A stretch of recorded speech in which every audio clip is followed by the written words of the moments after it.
কিছুক্ষণ পরে আমরা বেবিকে বাসায় দেখতে পাই।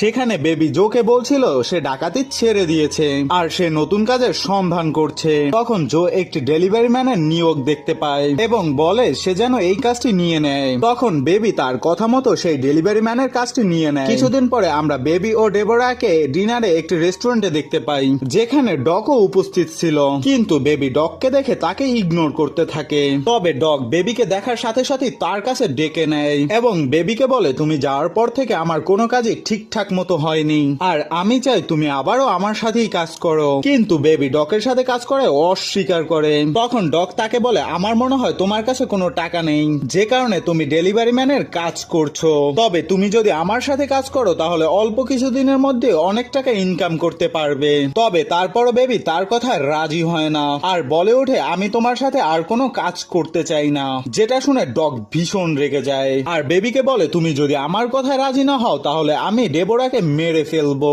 যেটা শুনে বেবি অনেক ভয় পেয়ে যায় এবং তার কথায় রাজি হয়ে যায়। পরের দিন ডগ বেবিকে একটি পোস্ট অফিসের সামনে নিয়ে যায়। সেখানে গিয়ে ডগ তার ভাতিজিকে বেবির সাথে দিয়ে পোস্ট অফিসে কতগুলো ক্যামেরা আছে, কতজন গার্ড আছে সেটা দেখার জন্য ভিতরে পাঠিয়ে দেয়, যাতে বেবিকে কেউ সন্দেহ না করে। সেই জন্যই তার ভাতিজিকে তার সাথে পাঠিয়ে দিয়েছে।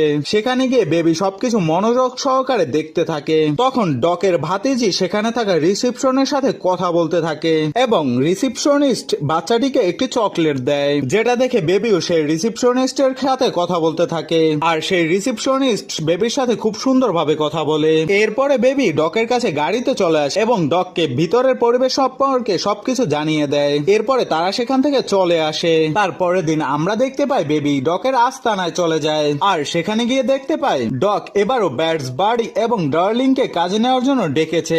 এর কিছুক্ষণ পরেই ডকও সেখানে চলে আসে এবং সকলকে তার প্ল্যানিং সম্পর্কে বলতে থাকে। সে সকলকে জানায় পোস্ট অফিসে অনেক টাকা আছে, সেই টাকাকে সুরক্ষিত রাখার জন্য সেখানে অনেক গার্ডও থাকে, তাই সেখানে ডাকাতি করতে হলে আমাদের আরো কিছু অস্ত্রের প্রয়োজন আছে।